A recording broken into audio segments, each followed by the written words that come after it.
Item ಯಾವುದೇ ಇರಲಿ try ಮಾಡಿ ಆಚಿ ಚಿಕನ್ ಮಸಾಲಾ. ಮಲ್ಲೇಶ್ವರಂನ ಇಂದಿರಾ ಕ್ಯಾಂಟೀನ್ ಕಿಚನ್ನಲ್ಲಿಯೂ ಕೂಡ ಗ್ಯಾಸ್ ಸಮಸ್ಯೆ ಎದುರಾಗಿದೆ. ಕಿಚನ್ನಿಂದ 20 ಕ್ಯಾಂಟೀನ್ಗಳಿಗೆ ಆಹಾರ ಮಾತ್ರ ಪೂರೈಕೆ ಆಗ್ತಾ ಇದ್ದು ಖಾಲಿಯಾಗದ ಕಾರಣ ಆಹಾರ ರೆಡಿ ಮಾಡೋದು ಕೂಡ ಸ್ಟಾಪ್ ಮಾಡಿದ್ದಾರೆ. ಇದಕ್ಕೆ ಸಂಬಂಧಪಟ್ಟಂತೆ ನಮ್ಮ ಪ್ರತಿನಿಧಿ ಭವ್ಯ ಸುನಿಲ್ ಒಂದು ವಾಕ್ಥ್ರೂ ನಡೆಸಿದ್ದಾರೆ. ಬನ್ನಿ ನೋಡೋಣ. ಮಲ್ಲೇಶ್ವರಂನ ಇಂದಿರಾ ಕ್ಯಾಂಟೀನ್ ಕಿಚನ್ ಬಳಿ ಇದ್ದೀನಿ. ಈಗಾಗಲೇ GBA ಹೇಳಿರೋ ಪ್ರಕಾರ ಎಲ್ಲಾ ಕಡೆ ಸಿಲಿಂಡರ್ನ ಕೊಟ್ಟಿದ್ದೀವಿ ಅಂತ. ಆದ್ರೆ ಮಲ್ಲೇಶ್ವರಂನ ಕಿಚನ್ ಅಲ್ಲಿ ಗ್ಯಾಸ್ ಸಿಲಿಂಡರ್ನ ಅಭಾವ ಉಂಟಾಗಿದೆ ಹೇಳ್ಬೋದು. ಯಾಕಂದ್ರೆ ಇಲ್ಲಿ ನೀವು ದೃಶ್ಯದಲ್ಲಿ ಕೂಡ ನೋಡ್ತಾ ಇರ್ಬೋದು, ಮಲ್ಲೇಶ್ವರಂನ ಕಿಚನ್ ಇಂದ ಎಲ್ಲಾ ಕಡೆ ಗ್ಯಾಸ್ ಸಿಲಿಂಡರ್ ಸಪ್ಲೈ ಆಗುತ್ತೆ. ಆದ್ರೆ ಎಲ್ಲೋ ಒಂದು ಕಡೆ ಈ ಕಿಚನ್ ಇಂದ ಇಂದಿರಾ ಕ್ಯಾಂಟೀನ್ ಗಳಿಗೆ ಹೋಗುವಂತಹ ಆಹಾರವನ್ನ ಸ್ಟಾಪ್ ಮಾಡಿದ್ದಾರೆ. ಯಾಕಂದ್ರೆ ಎಲ್ಲಾ ಗ್ಯಾಸ್ಗಳು ಖಾಲಿ ಆಗಿರುವಂತದ್ದು. ಸದ್ಯ ನೀವು ದೃಶ್ಯದಲ್ಲಿ ಏನು ನೋಡ್ತಾ ಇದ್ದೀರಾ, ಪ್ರತಿಯೊಂದು ಸಿಲಿಂಡರ್ಗಳು ಕೂಡ ಖಾಲಿಯಾಗಿ ಇಟ್ಟಿದ್ದಾರೆ. ಯಾಕಂದ್ರೆ ಈಗಾಗಲೇ ಗ್ಯಾಸ್ ಪ್ರಾಬ್ಲಮ್ ಇದೆ. ಸೊ ಈ ದೊಡ್ಡ ದೊಡ್ಡ ಸಿಲಿಂಡರ್ ಅಲ್ಲಿ ಕೂಡ ಗ್ಯಾಸ್ ಸಂಪೂರ್ಣವಾಗಿ ಖಾಲಿಯಾಗಿದೆ. ಸೊ ಇಲ್ಲಿ ಆಹಾರವನ್ನ ತಯಾರಿ ಮಾಡೋದಕ್ಕೆ ಯಾವುದೇ ರೀತಿಯಾದಂತಹ ಒಂದು ಗ್ಯಾಸ್ನ ವ್ಯವಸ್ಥೆ ಇಲ್ಲ. ಸೊ ಹೀಗಾಗಿ ಬಡವರಿಗೆ ಬೇಕಾದಂತಹ ಮಧ್ಯಾಹ್ನದ ಊಟ ಆಗಿರ್ಬೋದು, ಮಾರ್ನಿಂಗ್ ಫುಡ್ ಆಗಿರ್ಬೋದು, ಯಾವ್ದನ್ನ ಬೇಕಾದ್ರೂ ಪ್ರಿಪೇರ್ ಮಾಡ್ಬೇಕಾದ್ರೆ ಈ ಗ್ಯಾಸ್ ಬೇಕೇ ಬೇಕು. ಅದ್ರಲ್ಲಿ ಕೂಡ ಇಲ್ಲಿಂದ ಎಷ್ಟು ಕಿಚನ್ಗಳಿಗೆ ಫುಡ್ ಹೋಗುತ್ತೆ, ಸೊ ಇಲ್ಲಿಂದ ಯಾವೆಲ್ಲ ಆಹಾರವನ್ನ ತಯಾರಿ ಮಾಡ್ತಾ ಇದ್ದಾರೆ, ಯಾವ ರೀತಿ ಆಹಾರವನ್ನ ತಯಾರಿ ಮಾಡ್ತಾ ಇದ್ದಾರೆ, ಇಲ್ಲಿರುವಂತಹ ಕಿಚನ್ ನ ಸಿಬ್ಬಂದಿಯನ್ನು ಕೇಳ್ತೀವಿ.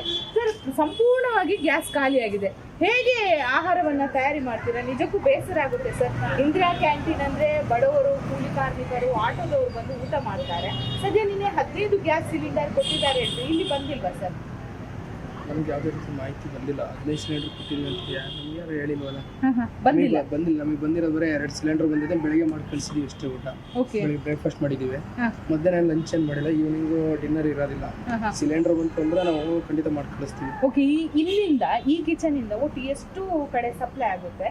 ಆಮೇಲೆ ನೀವು ಪ್ರತಿದಿನ ಏನೆಲ್ಲ ಪ್ರಿಪೇರ್ ಮಾಡ್ತೀರಾ? ಪರ್ ಡೇಗೆ ಎಷ್ಟು ಸಿಲಿಂಡರ್ ಬೇಕಾಗುತ್ತೆ ಸರ್? ಇಲ್ಲಿಂದ 20 ಕ್ಯಾಂಟೀನ್ ಹೋಗ್ತದೆ, 20 ಕಡೆ ಹೋಗ್ತದೆ. ಪರ್ ಡೇ ನಮಗೆ 4 ರಿಂದ 5 ಸಿಲಿಂಡರ್ ಬೇಕು.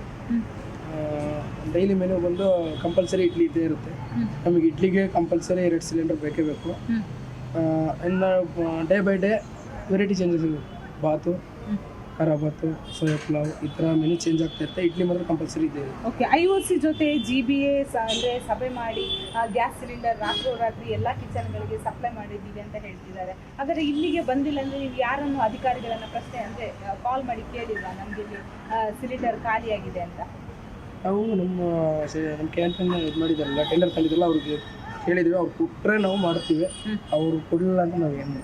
ಓಕೆ, ಬಹುತೇಕ ಇಂದಿರಾ ಕ್ಯಾಂಟೀನ್ಗಳಿಗೆ ಈಗಾಗಲೇ IOC ಸಂಸ್ಥೆ ಜೊತೆ ಒಂದು ಸಭೆಯನ್ನ ನಡೆಸಿ GBA ಸಿಲಿಂಡರ್ನ ಸಪ್ಲೈ ಮಾಡಿದೆ. ಕೆಲವೊಂದು ಇಂದಿರಾ ಕ್ಯಾಂಟೀನ್ಗಳಿಗೆ ಸಪ್ಲೈ ಮಾಡಿಲ್ಲ. ಹಾಗೆಯೇ ಹೋಟೆಲ್ನ ಮಾಲೀಕರುಗಳು ಕೂಡ ಈಗಾಗಲೇ ಎಲೆಕ್ಟ್ರಿಕ್ ಸ್ಟವ್ ಅನ್ನ ಬಳಸಿಕೊಂಡು ಕಾಫಿ ತಿಂಡಿಯನ್ನು ಕೂಡ ರೆಡಿ ಮಾಡ್ತಾ ಇದ್ದಾರೆ. ಎಲ್ಲೋ ಒಂದು ಕಡೆ ಗ್ಯಾಸ್ ಸಿಲಿಂಡರ್ ಸಮಸ್ಯೆ ಬಿಕ್ಕಟ್ಟು ಇನ್ನೂ ಕೂಡ ಸರಿ ಹೋಗಿಲ್ಲ.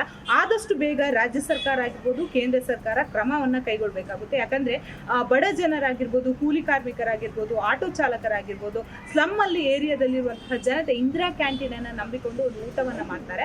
ಅಷ್ಟು ಮಾತ್ರವಲ್ಲದೆ ಬಹುತೇಕ ಬ್ಯಾಚುಲರ್ಸ್ ಹೋಟೆಲ್ಗಳಿಗೆ ಹೋಗಿ ಒಂದು ಊಟವನ್ನ ಮಾಡುವಂಥದ್ದು, ತಿಂಡಿಯನ್ನ ತಿನ್ನುವಂತಹ ಕೆಲಸ ಮಾಡ್ತಾರೆ. ಎಲ್ಲೋ ಒಂದು ಕಡೆ ಗ್ಯಾಸ್ ಸಮಸ್ಯೆ ಬಿಕ್ಕಟ್ಟಿನಿಂದ ಸಮಸ್ಯೆಗಳು ಕೂಡ ಎದುರಾಗ್ತಾ ಇರುವಂತದ್ದು. ಬೆಂಗಳೂರಿಂದ ಕ್ಯಾಮರಾ ಪರ್ಸನ್ ನಾಗರಾಜ್ ಜೊತೆ ಭವ್ಯ ಸುನಿಲ್, ಜಿ ಕನ್ನಡ ನ್ಯೂಸ್.